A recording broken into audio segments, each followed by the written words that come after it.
I need to make some changes to my will. These are my final wishes, Diana. Make sure they're carried out. Mom's voice was barely above a whisper, but it still commanded the same respect it had when I was a child. I sat at her bedside in the cramped bedroom of her Gainesville ranch house, holding her frail hand while she explained what she wanted. 3 years of cancer treatments had hollowed her out, but her mind remained sharp as ever. Of course, Mom, I said, swallowing the lump in my throat. Her eyes, sunken but still that striking hazel, held mine firmly. Your brother and sister won't like it. When have they ever liked anything? I replied, trying to keep my tone light. Mom almost smiled. Almost. This is different. I nodded, not trusting myself to speak. I knew what was coming. Mom had hinted at it during one of her more lucid moments last month, after Brent's third canceled visit and Alicia's latest excuse-laden phone call. My phone buzzed in my pocket, probably work wondering when I'd be back from my extended lunch. Being the only accountant at Henderson and Powell who didn't mind handling the small business clients meant I had flexibility, but also that my absence was felt immediately. Ignore it, Mom said, squeezing my hand with what little strength she had left. This matters more. She was right. She was always right. While Brent built his dental practice in Tallahassee and Alicia chased dreams of entrepreneurial glory in Tampa, I had stayed in Gainesville. Not by choice initially, my accounting degree from UF was supposed to be my ticket out. But then Dad died suddenly, and Mom's diagnosis came 6 months later. Someone had to step up. That someone wasn't going to be my siblings. I've set up a meeting with Howard next Tuesday, Mom continued, referring to her attorney. I want you to drive me there. I nodded, already mentally rearranging my schedule, knowing I'd work until midnight to make up for the time away. What time? 2 o'clock. She closed her eyes, the simple conversation exhausting her. Diana, I need you to understand something. What's that? When the time comes, don't let them make you feel guilty. You've earned this. I didn't answer. What could I say? That I wasn't doing this for a reward? That I resented being the only one carrying this burden? That some nights, after changing her sheets for the 3rd time or cleaning up vomit or arguing with insurance companies, I fantasized about walking away like my siblings had? Instead, I just squeezed her hand and changed the subject. How about some tea? The next 3 months passed in a blur of hospice visits, medication schedules, and increasingly desperate texts from my siblings. Just checking in. How's Mom today? From Brent, usually followed by an explanation of why he couldn't visit that weekend. A complex dental emergency. His kids' activities. His wife's family obligations. Tell Mom I love her so much. Sending healing vibes. From Alicia, whose healing vibes never materialized into actual help. Her essential oil business was at a critical growth stage. She needed to manifest abundance. She was holding space for Mom's recovery. Meanwhile, I was holding actual space, the bedpan, the shower chair, the pill organizer, the legal documents. I was the one who cut Mom's food into tiny pieces when she could still eat, who rubbed lotion on her paper-thin skin, who sat with her through endless appointments as the doctors delivered increasingly grim prognosis. By the time October arrived, bringing uncharacteristically cool weather to northern Florida, Mom was in and out of consciousness. I'd taken a leave of absence from work, using up all my sick days and vacation time, then going unpaid. My bank account dwindled as my resentment grew. It was on one of those crisp October mornings that Mom had a moment of startling clarity. Call your brother and sister, she said, her voice stronger than it had been in weeks. Tell them to come now if they want to say goodbye. My hands trembled as I sent the texts. For once, they both responded immediately. On my way. Should be there by tonight, Brent wrote. OMG, getting in the car now. Love you both so much, came Alicia's reply. I set my phone down and looked at Mom, whose eyes had drifted closed again. They're coming, I told her, not sure if she could hear me. Her lips moved slightly. Good. I sat back in the chair that had molded to my body over the past 3 years.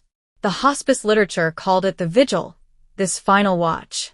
What they didn't mention was how it stretched time in strange ways, hours that passed like minutes when Mom was peaceful, minutes that lasted hours when she struggled for breath. Every day for weeks, I'd been thinking, this is it. This is the last time I'll help her sip water. The last time I'll adjust her pillows. The last time I'll read to her from her favorite poetry book, the pages worn thin from decades of handling. The hospice nurse, Sandra, had become something of a friend during her daily visits. She taught me how to recognize the signs, the mottled skin on Mom's legs, the long pauses between breaths, the detachment from food and water. Your mom's a fighter, Sandra had told me just yesterday, checking Mom's oxygen levels. But she's also ready. She's just waiting for something. Or someone, I thought now. Maybe she needed to see Brent and Alicia one last time. I must have dozed off because the next thing I knew, Sandra was gently shaking my shoulder. Diana, honey. Her breathings changed. I blinked awake, instantly alert. Mom's breaths were coming in an irregular pattern now, a few rapid inhales, then a long pause that made my own lungs ache in sympathy. How long? I asked. Sandra's kind eyes met mine. Could be hours. Could be less. Are your siblings on their way? I checked my phone. Brent had texted that he was stuck in traffic. Alicia was stopping for gas and a quick coffee. A quick coffee. While our mother was dying. They'll be here soon, I said, my voice hollow. Sandra squeezed my shoulder. I'll give you some privacy. Call me if anything changes. Or if you need me. I'll be just outside. When she left, I moved from the chair to the edge of the bed, taking Mom's frail hand in mine. Her skin was cool and dry, like tissue paper. The chunky turquoise ring she'd worn for as long as I could remember now slid loosely on her finger. I carefully removed it, placing it on the nightstand for safekeeping. It's Diana, I said softly, though I wasn't sure she could hear me anymore. I'm right here. Brent and Alicia are on their way. No response. Just the irregular rise and fall of her chest. I thought about all the things Mom and I had talked about during these long months, her childhood in rural Georgia, her decision to become a teacher, her courtship with Dad, her regrets and proudest moments. We'd had time for those conversations in between doctor visits and medication schedules, quiet moments of connection that my siblings had missed. Remember when you taught me to make your peach cobbler? I said now, filling the silence with memories. I burned the first one so badly we had to throw away the pan. The corners of her mouth twitched almost imperceptibly. And that summer we drove to the Blue Ridge Mountains, just the two of us? You let me pick all the music, even though you hated my screechy rock bands. Another twitch, maybe. Or maybe I was imagining it. I saved all your letters from college, you know. The ones where you wrote actual advice instead of just asking me to call. They got me through some rough patches. I wiped away a stray tear. I've been angry, Mom. At Brent and Alicia. At the cancer. Sometimes even at you for needing so much. For making me the responsible one. But I wouldn't trade these years. Not even the hardest days. Outside, I heard a car door slam. Then another. Voices. My siblings had arrived, finally showing up for the very end of a long journey.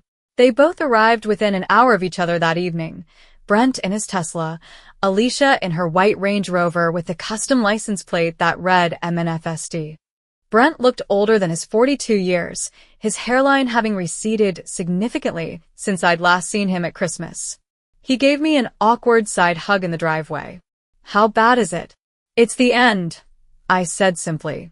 He nodded, his expression solemn but his eyes darting toward the house, as if assessing its value. And you're sure hospice is the right call? Not more treatment. I stared at him, too tired for anger. The cancer is everywhere, Brent. We're past treatment. We've been past treatment for months. He had the decency to look embarrassed. Right, of course. Alicia arrived with the energy of a tornado, her blonde hair freshly highlighted, her face contoured to perfection. She embraced me fully, enveloping me in a cloud of expensive perfume. Dee, you look exhausted, she exclaimed, holding me at arm's length. We need to get some collagen supplements in you, ASAP.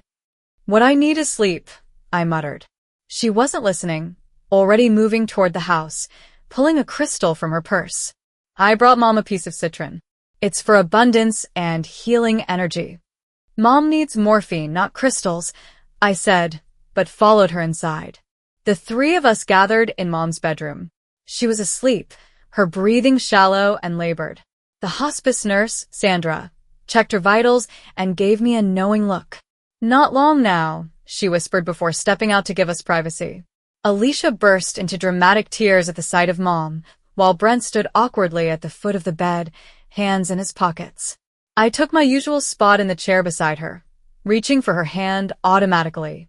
I can't believe this is happening, Alicia sobbed, clutching her crystal. My business was just about to take off enough that I could come help more. I bit my tongue. Brent cleared his throat. The practice has been all-consuming. We're opening a second location. I remained silent, focusing on Mom's hand in mine, the paper-thin skin, the blue veins visible beneath. You're lucky you live in town, Alicia continued, dabbing at her eyes with a tissue. It made it easier for you to be here. Something inside me snapped. Lucky? You think I'm lucky? They both looked at me, startled by my tone. I put my career on hold. I haven't had a vacation in 3 years. I've spent every evening and weekend here. I've cleaned up bodily fluids, argued with insurance companies, and watched our mother waste away while you two sent text messages and excuses. My voice was low but intense. Don't you dare call that luck. Brent's face flushed. That's not fair, Diana. We have responsibilities. And I don't. I interrupted. I had a life too, Brent. I chose to put it on hold because Mom needed someone. She needed her children and only one showed up. Alicia's tears flowed faster. You're being cruel. We did what we could. No, I said, looking between them. You did what was convenient. There's a difference. Before either could respond, Mom's eyes fluttered open. The three of us fell silent immediately. My children, she whispered, a faint smile on her lips. All here. We moved closer to the bed, our argument temporarily forgotten. Mom's gaze moved slowly from face to face, lingering longest on mine. Diana, she said softly. Thank you. I squeezed her hand gently. Always, Mom. She turned to my siblings. Brent. Alicia. I love you. They murmured their love in return, Alicia's voice breaking with emotion, Brent's unusually thick. Mom closed her eyes again. I'm tired now. We sat with her through the night, the three of us maintaining an uneasy truce. Alicia scrolled through her phone when she thought no one was looking.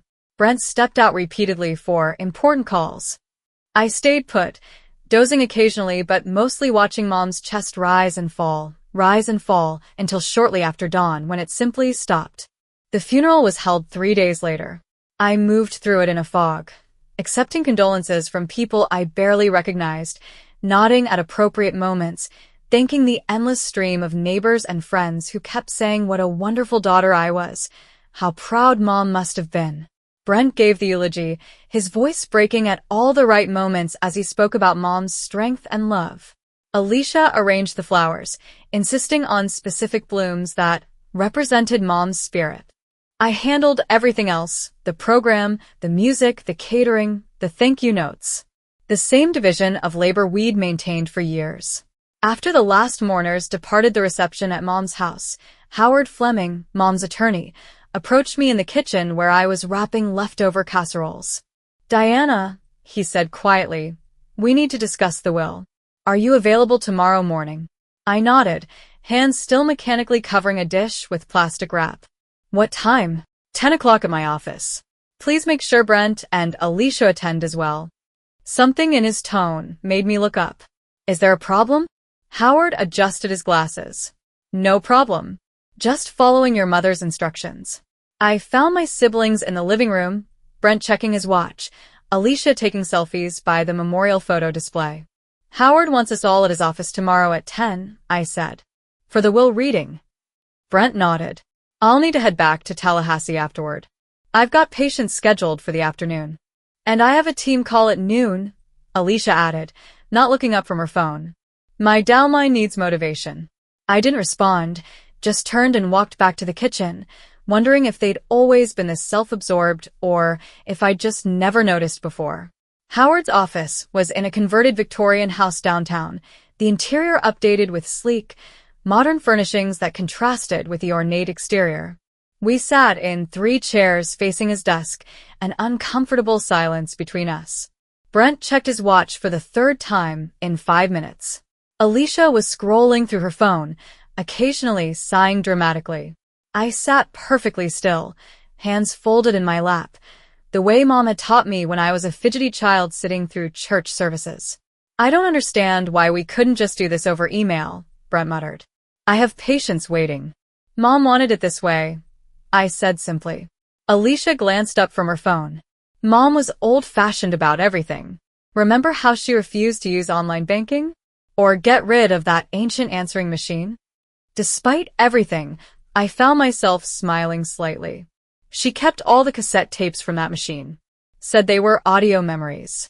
God, she was sentimental, Brent said, his tone softening briefly. Remember when she insisted on keeping Dad's old recliner for 2 years after he died? That thing was hideous. For a moment, we were just siblings again, sharing memories of our mother's quirks. Then Howard entered precisely at 10, carrying a thin folder, and the temporary warmth evaporated. He offered brief condolences before getting straight to business. Margaret Kavanaugh amended her will 3 months ago, he began, opening the folder. The document is straightforward, but she asked me to read certain portions aloud to all of you together. Brent shifted in his chair. Is this really necessary? Can't we just get copies and review them privately? Howard gave him a level look. I'm following your mother's explicit instructions, Dr. Kavanaugh. He cleared his throat and began to read. I, Margaret Eleanor Kavanaugh, being of sound mind, hereby set forth my final wishes regarding the distribution of my assets upon my death. To my son, Brent William Kavanaugh, I leave my collection of family photographs and my father's pocket watch, which he always admired. To my daughter, Alicia Marie Kavanaugh, I leave my jewelry collection, including the pearl necklace she frequently borrowed and my collection of books on spirituality and self-improvement.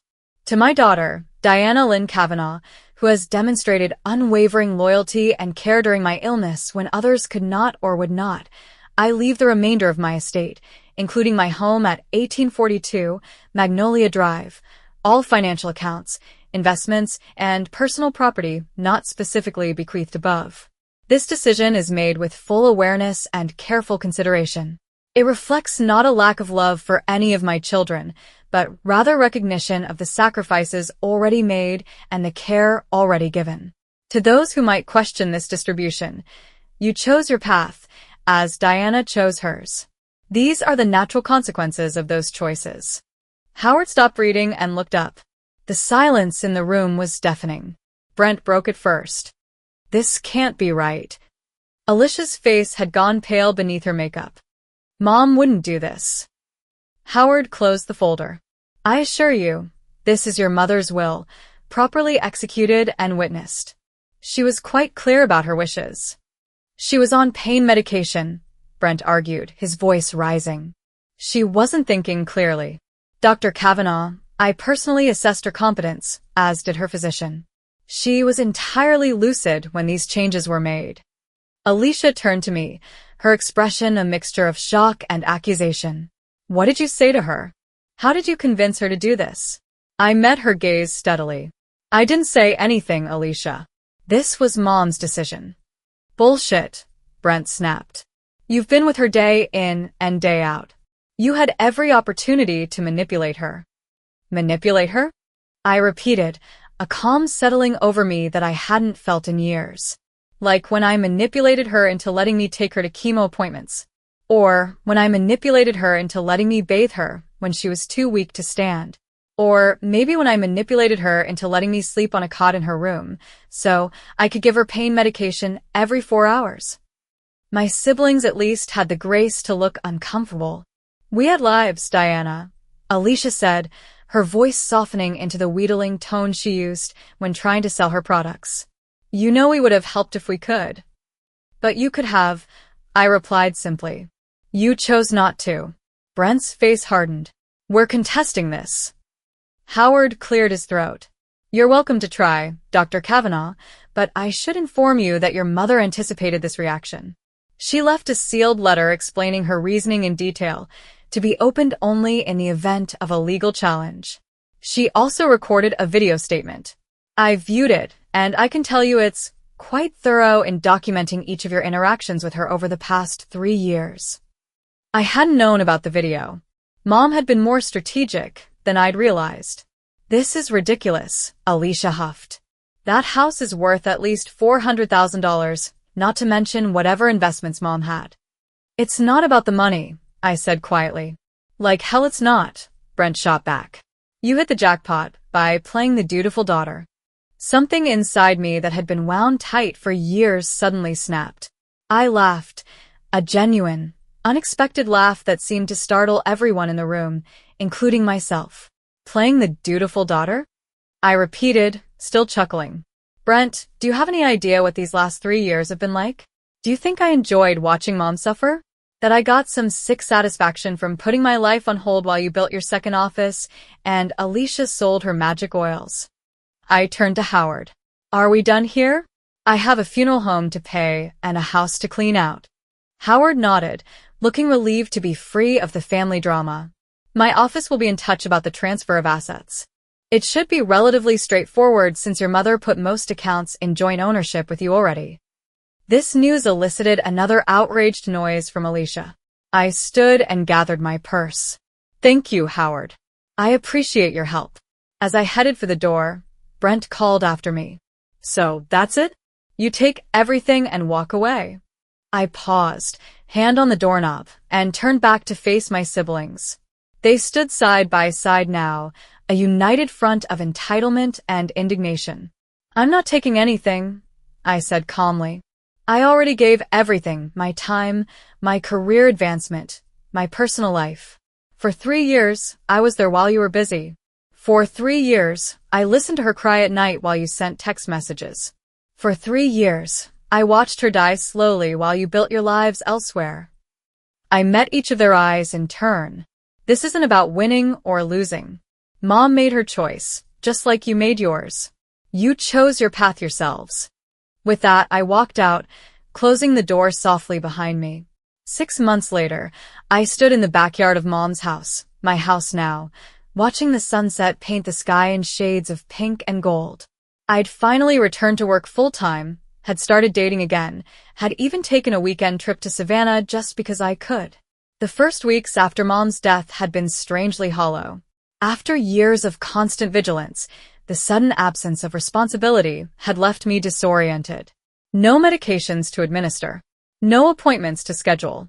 No insurance battles to fight. The silence in the house had been deafening. I'd functioned on autopilot through the estate process, following Howard's guidance with mechanical precision. The joint accounts had transferred smoothly. The house deed had been updated. The personal property had been distributed according to Mom's wishes. Photographs to Brent, jewelry to Alicia, everything else to me. Brent and Alicia had indeed contested the will, only to back down when Howard showed them portions of Mom's video testimony. I hadn't watched it, didn't need to. I knew what it contained. The missed birthdays, the abbreviated holiday visits, the endless excuses. They hadn't spoken to me since, though Alicia had posted vague social media comments about toxic family situations and choosing your own family. Brent had sent a formal letter requesting the return of some childhood items, which I'd boxed up and shipped to him without comment.